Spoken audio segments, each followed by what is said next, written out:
Hey everyone, I'm David Armstrong. We're at the Jolt conference. I'm here with Penny Phillips, co-founder, president, Journey Strategic Wealth. That's right. Penny, thanks very much for joining us. Thanks for having me. So Jolt conference, all about advisor marketing. This is the first one that they've had. It's actually the first conference I think any advisor has had about marketing specifically.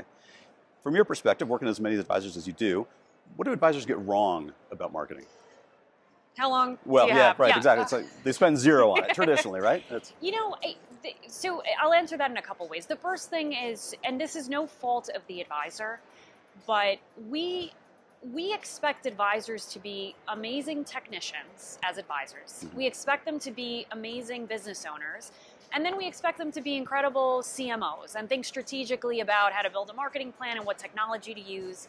And we sort of overcomplicate things. And I think advisors get really paralyzed by all the options that they have at their disposal, by all the different ways in which they could market. And so one of the mistakes they make is just becoming paralyzed and doing nothing. Mm-hmm. That would be the first thing. The second thing I'd say is that advisors hang on to a lot of belief systems that they've carried with them for a long time. For example, our older gen advisors will say things like, I'm not good at social media, or my clients aren't on social media, or I can't do videos, I've never done videos.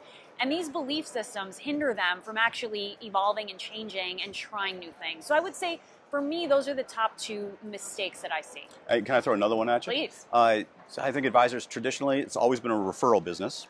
Yep. And I think a lot of advisors in a bull market's going up, up, up, up, up. They're growing almost without doing anything. They say, why should I bother? Things are great. I'm bringing business in. There's some business coming in. My book's getting bigger. Is that a sustainable way to think about a practice? And if you're thinking about advisors' long-term prospects for their practice, is that a sustainable way to? It's such a good point, and I will mention it later on stage. The best in the business, the advisors who are continuously growing and thriving despite what's going on in the market, are what I call relentless prospectors, meaning they're obsessed with their business in a good way. They have complete conviction in what they do. They believe in the nobility of the profession. And so they are walking marketing agents and advocates for their business, meaning they strike up a conversation. Let's say I'm an advisor, I strike up a conversation with you.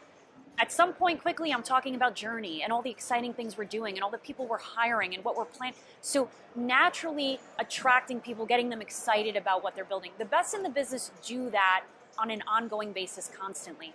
And the one thing I say to advisors is, you own a business. You are a service provider. You do impactful work. Don't be shy about letting people know you're in business and letting people know that you help people for a living. Advisors shy away sometimes from talking about themselves, and I've noticed that with the best, the ones we call the best, they're very comfortable talking openly about what they do constantly. Is that enough, right? I mean, we've heard a lot of solutions here, podcasts, social media, email campaigns, automated email campaigns, automated marketing campaigns, all of the options that they have available. Like you say, it gets overwhelming.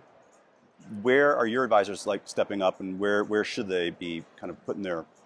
Yes. Well, I tell advisors, you have to understand the psychographic profile of the client. Meaning, I get some advisors, even when I was consulting, who would say, I've tried this.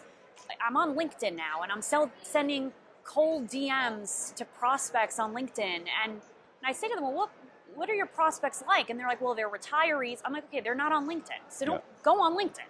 So the first thing advisors need to do is really think about where their prospective clients spend their time and the ways in which their prospective clients want to be communicated with. So that's step one. The second thing, and it doesn't matter which channel you do it on, you have to build an authentic voice. In this business, we're in an oversaturated, over-commoditized marketplace. You're not going to differentiate on product or service, on brand name, on pricing. You're going to differentiate on emotional intelligence and your ability to connect. So what does that mean? That means you have to talk directly to your audience. So if I'm going to give one thing or best practice, it's don't talk to clients the way we talk to each other. Comprehensive wealth management, financial play, these terms don't mean anything to the consumer. So the thing I want advisors to do is make a list of questions that clients and prospects ask you on an ongoing basis. Answer those questions via posts on social media, video snippets, audio clips. Create your authentic voice using the information that clients want to hear about. We heard that today at a panel.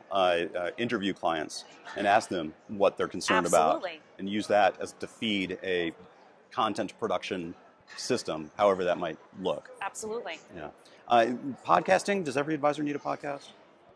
God, no. You know, I would say there's so many podcasts out there now. And, you know, it's funny because advisors are always a little bit late to the party.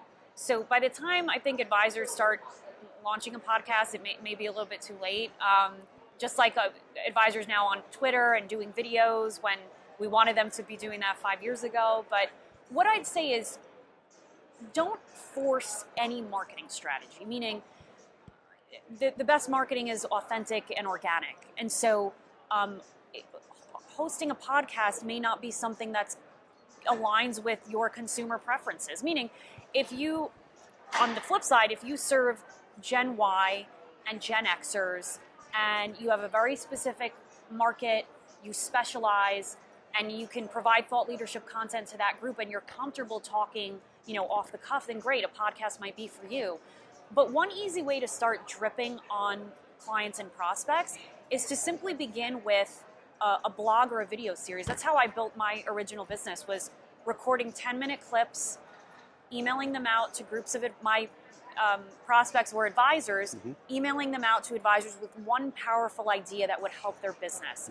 And so it doesn't have to be a podcast, but polling clients and asking whether a podcast, a video series, or a newsletter would be most beneficial to them might be one way to know whether it's right to launch one or not. Yeah, this has been great.